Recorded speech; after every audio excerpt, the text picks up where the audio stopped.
everyone, Sonia Aslam here for News 1130. We are here today to give you a special sneak peek at a new exhibit called All Together Now, Vancouver Collectors and the World.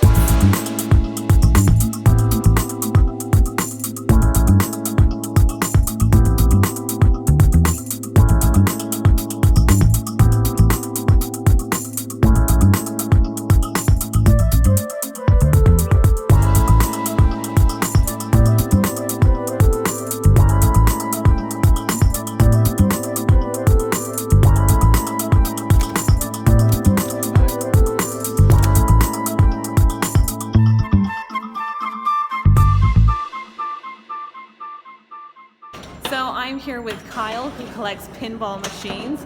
Kyle, let's begin with the history of this. This goes back to your childhood.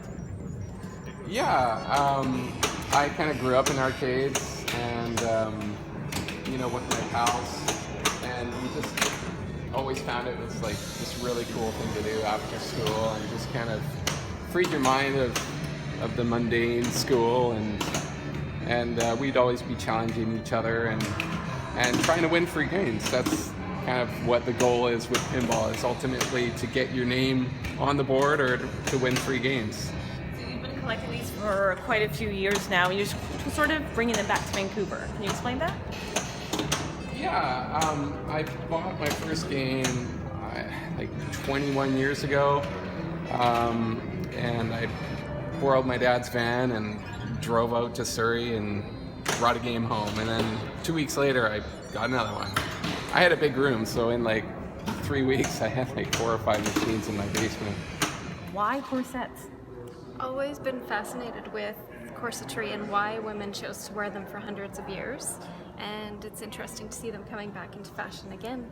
I heard Dolly Parton used to wear corsets and could never find out why women embraced corsets, so that's always been an interest for me to understand the history of corsetry and why women chose to wear them. And how do you collect them? I travel all around the world looking for antique corsets to add to my collection. I love French corsets, so the collection is predominantly from France. I just love the frivolity of them, and they're so exquisite. The fact that this was undergarments, everything that went over top of it was equally beautiful.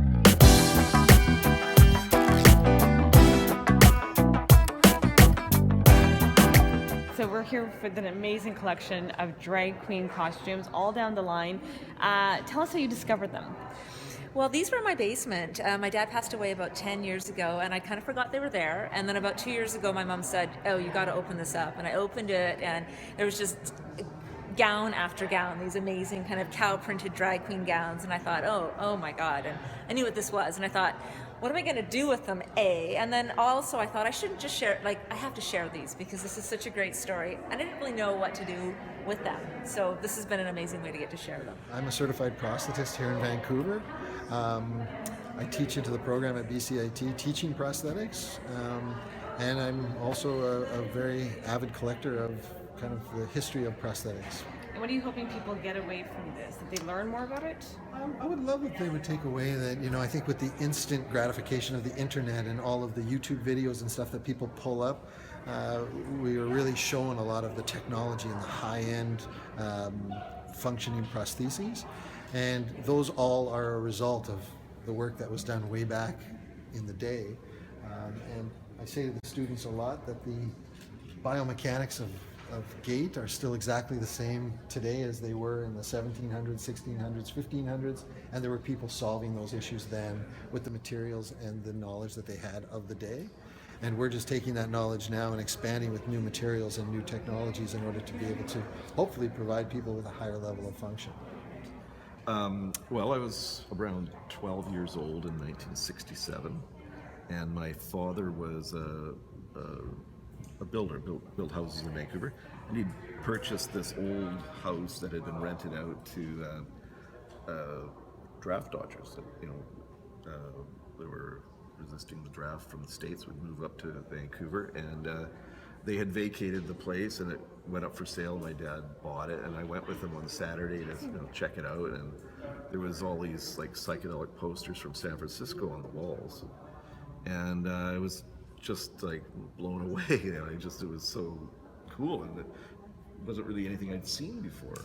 And so I took them all off the wall, went home, stuck them on my bedroom wall, and then I started to take note in Vancouver.